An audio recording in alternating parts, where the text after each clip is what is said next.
What's up for today's vlog? Ay ipapamalas ko ngayon sa inyo ang dati ang sitwasyon ng lugar na ito. Kaya samahan ninyo ako mga kuya. Bago po nga pala ang lahat ay ako nagsa-shout out muna sa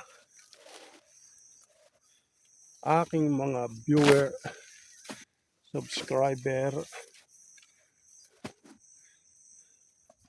na patuloy na sumusuporta sa aking mga vlog o YouTube channel. Kaya sana po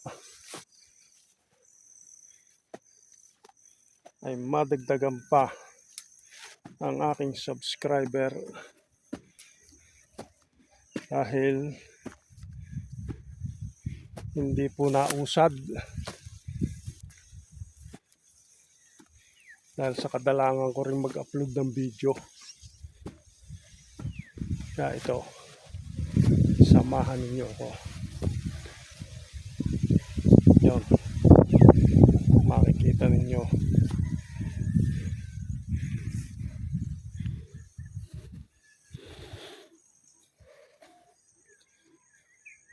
Ito ay kasama sa lugar na aking pastulan ng hayop.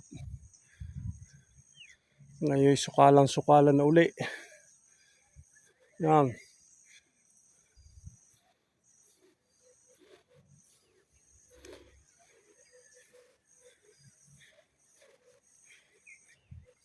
At ito namang kabilang ito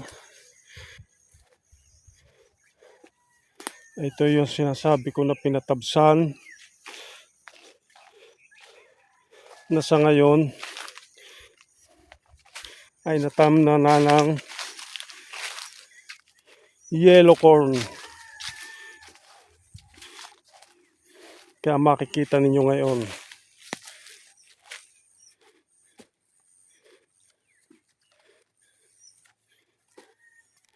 Yan. Maluhong-luang din itong tinamlang itong mga yellow corn. Ito ang mga pinatabsan na pati nga yung mga kape ay kasama. Yan.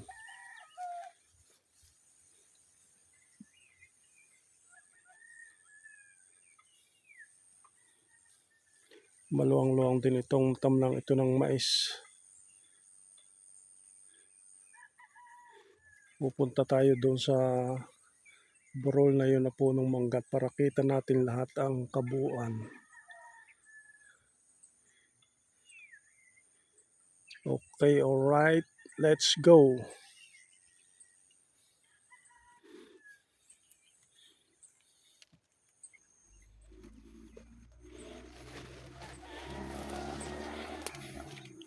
Siguro pagka may kalahating buwan pa, magpupusuan na itong mais na ito.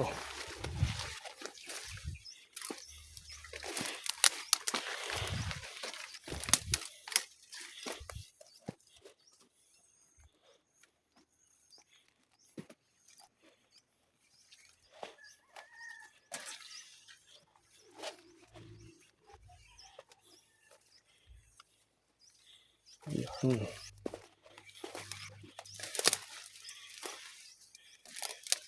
Kahit pala ito hindi nalilinis yung mga kahoy,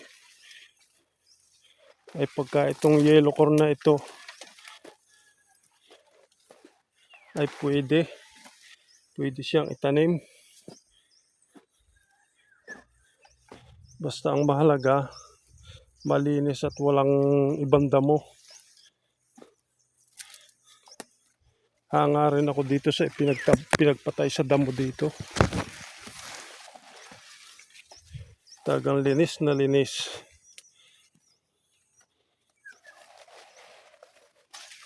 Yung mga binumba dito ikuan, patay yung damo pero ang mais hindi namamatay.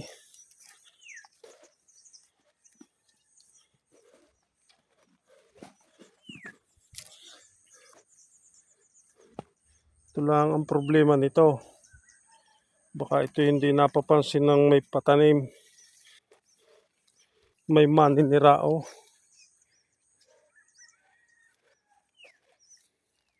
Inuud. Ayan. Pag ito hindi nila napansin, ay siya. Hindi rin ito pa pupusuin. Oh, halos panay na eh. Ito pala ay pupuso na. Lalabas na ang pinaka bulaklak. Kaya pala ito'y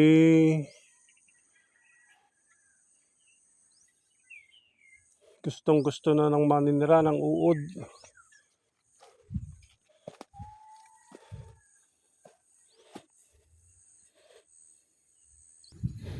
Dito tayo umikot para makapunta tayo doon sa may puno ng mangga.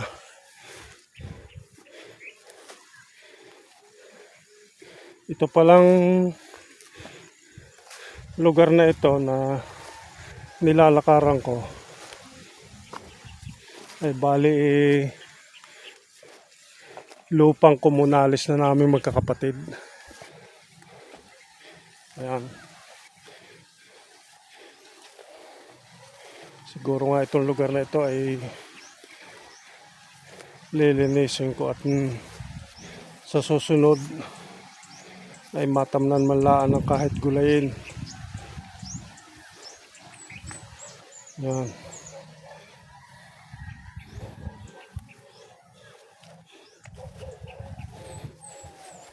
Ito'y hanggang dito pa. Komunalis namin ito.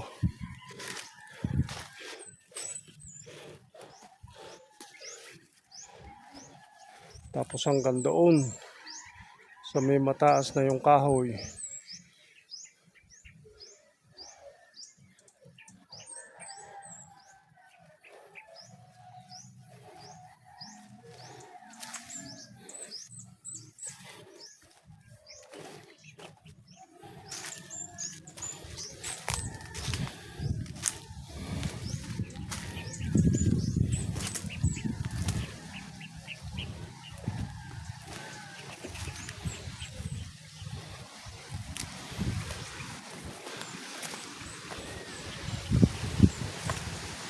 Yan. Bale, ito ang boundaryhan.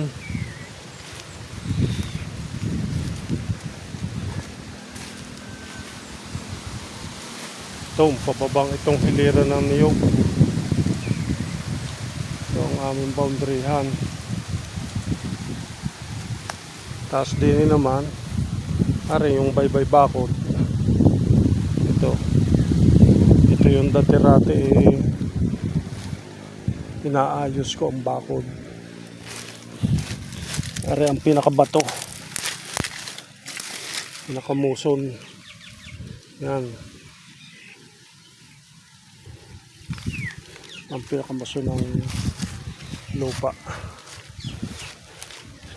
Nandito na tayo sa natawid tayo ng kawad.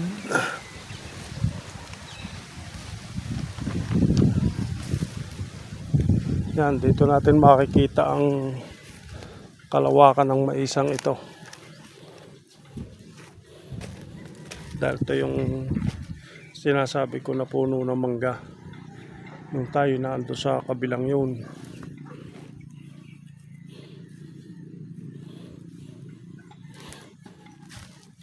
Dito natin kitang-kita ang kabuuan ng ginawang maisang ito na dati-rati ay pastulang ko ng aking baka.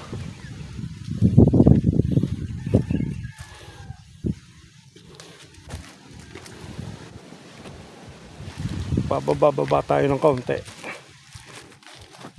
para makita natin ang kabuuan.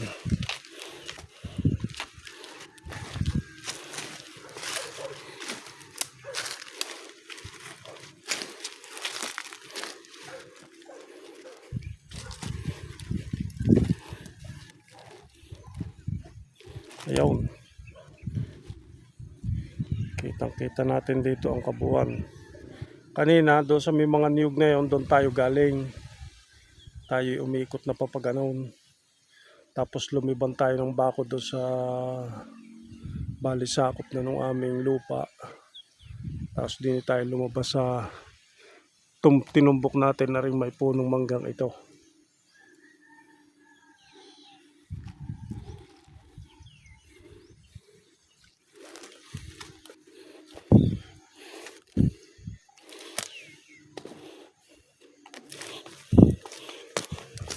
Yun. Labas na pala ang bulaklak nitong nasa banda rito na mais. Kita na. Yan, hanggang doon pa yan. Kaya kita rin ninyo ang kaluangan.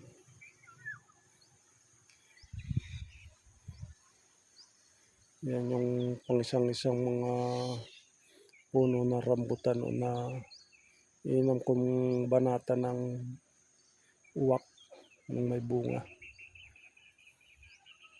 Yan. Pasensya na kayo kung medyo nag-against the light dahil medyo mainit na. Yan. Nakita na ninyo ang kabuuan at kalaparan nitong dati kong pastola ng hayop. Na ito namang lugar na ito ay dati-rati ito'y makahoy at saka yung mga puno ng kape. Pinaputol nga lang ang nagpatanim ng mais.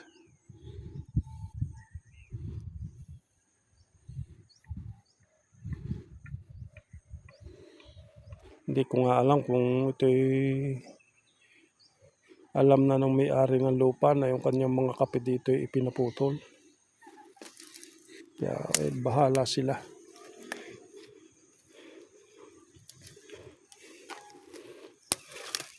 Basta wala akong alam diyan. Yan, siguro nakita na ninyo ang kabuuan ng dati kong pastulan ng baka. Kaya marami pong salamat at hanggang sa muli ang aking pagbablog. Kaya ako'y mamamaalam na sa inyo at bago ang lahat ay ako ay nagpapasalamat sa ating Panginoong may kapal at tulad ng nasabi ko sa aking mga vlog na kahit tayo medyo minararamdaman ng kaunti ay patuloy pa rin tayong binibigyan ng lakas ng katawan para makapagtrabaho, makapag-aturga, alang-alang sa ating pagtataguyod ng ating pamilya. Kaya hanggang sa muli, bye-bye, paalam na po.